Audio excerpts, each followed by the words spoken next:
چلے، ہم نے دیکھا کہ ایک آدمی لیٹا ہوا ہے اور اس کے سر میں دو فرشتے آتے ہیں اور دونوں ایک پتھر کو پکڑتے ہیں اور اس کے سر پر چھوڑتے ہیں، جس سے وہ پتھر اتنا وزنی ہوتا ہے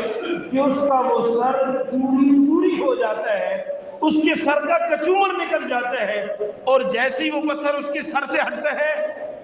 اس کا سر چوری چوری ہو جاتا ہے، دوبارہ فوراً آنن فانن دوبارہ اس کا سر درست ہو جاتا ہے، پھر اس کے سر پر مارا جاتا ہے۔ آپ صلی اللہ علیہ وسلم کہتے ہیں میں نے کافی وقت میں نے اس چیز کو دیکھا اور میں دیکھتا رہا کہ اس آدمی کے سر کو بار بار کچلا جا رہا تھا۔ میں نے پوچھا جبرائیل یہ کون شخص ہے؟ آپ نے فرمایا اللہ کے رسول یہ آپ کی امت کا وہ شخص ہے جو نماز میں سستی کیا کرتا تھا،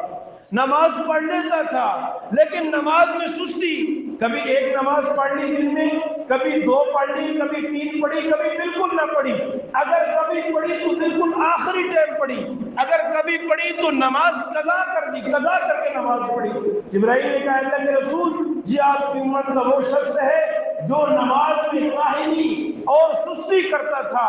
اس جرم کے اندر اللہ کے رسول اس شخص کے سر پر پتھر مارا جائے گا اور اس کے سر کو کچلا جائے گا اور یوں سلسلہ اس کے ساتھ ہوتا رہے گا۔ میرے دوستو یہ فیصلہ آپ نے خود کرنا ہے۔ جو آدمی ہفتوں گزر جاتے ہیں اللہ کے گھر میں داخل نہیں ہوتا،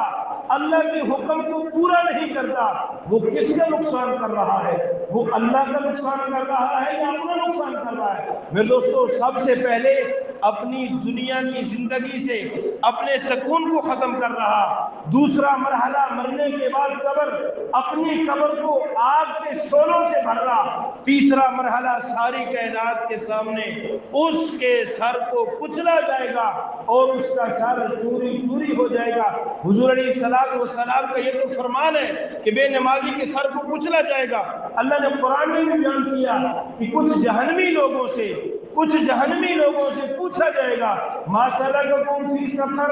بھائی کس چیز نے تمہیں جہنم میں پہنچا دیا، کس گناہ نے تمہیں جہنم میں پہنچا دیا؟ فرمایا وہ سارے گناہ بھول جائیں گے، وہ جواب میں یہ کہیں گے قالوا لم نک من المصلین، بھائی ہم نماز نہیں پڑھا کرتے تھے، ہم نے یہ فرمان سنا تھا جعل قرۃ عینی فی الصلاۃ، میرے پیارے آقا کا فرمان، میری آنکھوں کی ٹھنڈک کو نماز میں رکھ دیا گیا۔ اس فرمان کو سننے کے باوجود آذان بھی سنی، وقت بھی تھا، صحت بھی تھی، جوانی بھی تھی، ساری چیزیں موجود تھی، لیکن اپنے پیارے آقا کی آنکھوں کو ٹھنڈا کرنے کے لیے مسجد میں نہیں آیا، اس لیے کہ یہ اپنی خواہش کو پورا کر رہا تھا۔ میرے دوستو الدنیا دار الامتحان، یہ دنیا امتحان کی جگہ ہے، الدنیا مزرعۃ الآخرہ، یہ دنیا آخرت کی کھیتی ہے۔ جو آدمی جو بوئے گا، جو آدمی جو کاشت کرے گا، کل قیامت والے دن اس کا بدلہ اسے فصل